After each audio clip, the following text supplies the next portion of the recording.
So guys, you can see this is our Wokwi environment. We are just doing an example to get started. See, on the right side we have our hardware, that is an Arduino. We selected an LED, a resistor.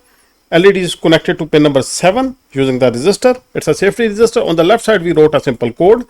We declared the pin 7 as output. Then we wrote a digital high command like turn the LED high for 500 milliseconds, then low for 500 milliseconds. And in this way the LED is blinking and our simulator is showing it.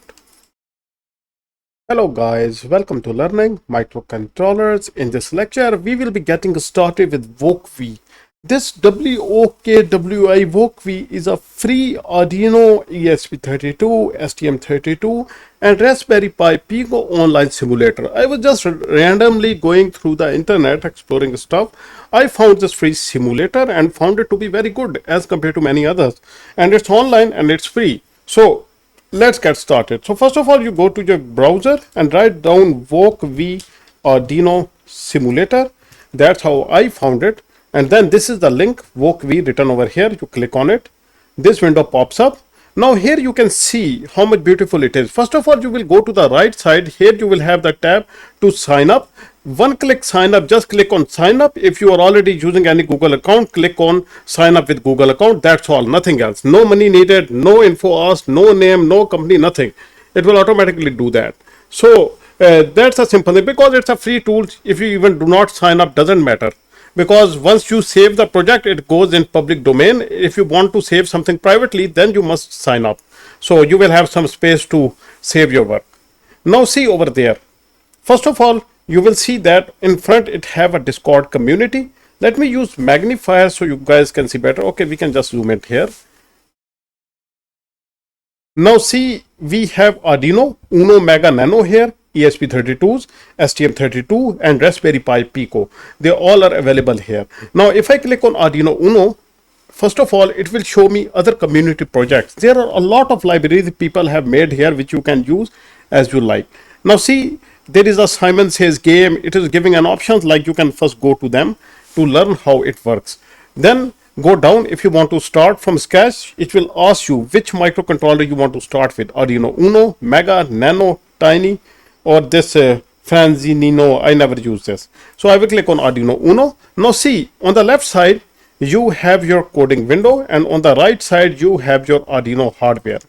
So you can see that both are available side by side. Now, if I write some code, then I can write it over here. This is exactly the same environment you have on the Arduino IDE, or you can also go to your IDE and write the code and paste it over here.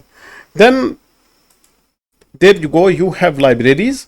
If you want to make any library, you want to add additional library, like in case of Arduino IDE, you do that, you add more libraries, you can do that over here as well. So on the Wokwi, you will be able to check even the complex projects as well if you are clever enough.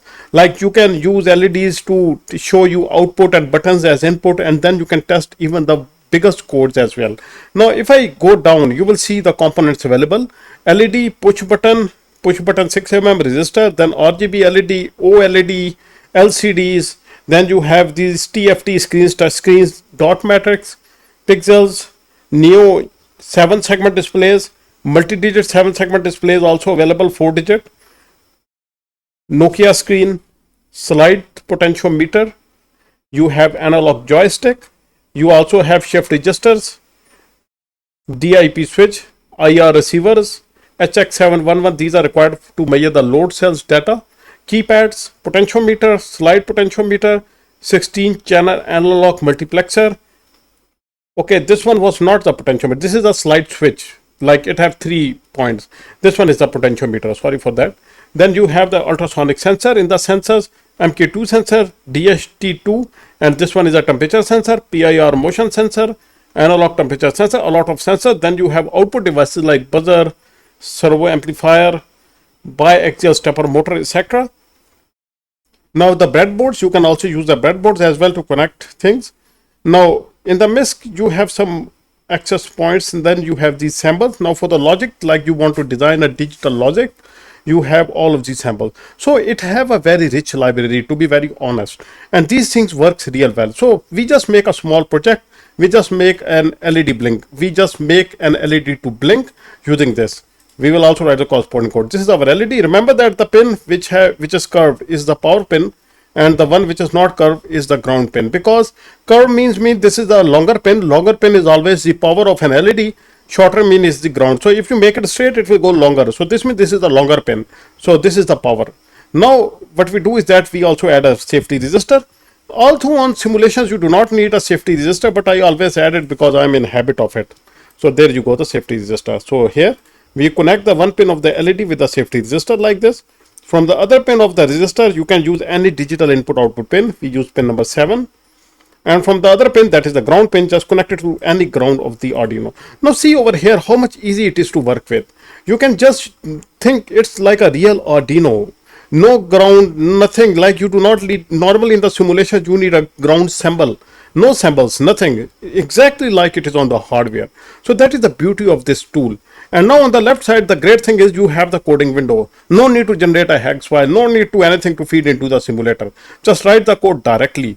So let me open a magnifier so you will be able to see whatever I write.